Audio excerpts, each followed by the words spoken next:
एक बार की बात है, कुछ पक्षी मिलकर आपस में बात कर रहे थे। हमारा राजा वेंते सिर्फ वासुदेव की भक्ति में लगा रहता है। हमें संकट से बचाने के लिए कोई उपाय नहीं करता। इसीलिए हमें मिलकर किसी दूसरे को राजा चुन लेना चाहिए। कई दिनों की बैठक के बाद उल्लू को राजा चुन लिया गया और फिर उसके अभिषेक की तैयारियां होने लगी।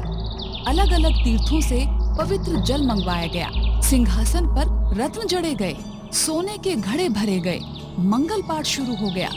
नर्तकियों ने नृत्य की तैयारी कर ली और उल्लू राज राज्य सिंहासन पर बैठने ही वाले थे कि तभी वहाँ एक कौवा आ गया।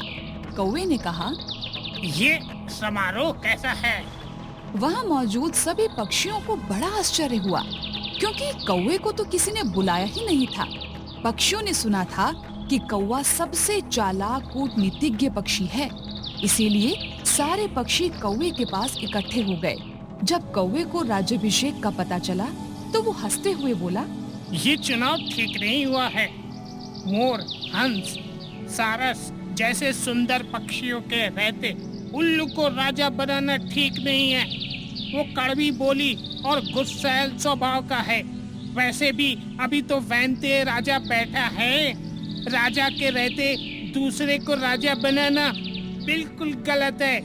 पृथ्वी पर एक ही सूर्य है जो सारे संसार को प्रकाशित करता है। एक से ज्यादा होने पर प्रलय आती है जिससे नाश हो जाता। इसलिए राजा भी एक ही होता है। उसके नाम कीर्तन से ही काम बन जाते हैं।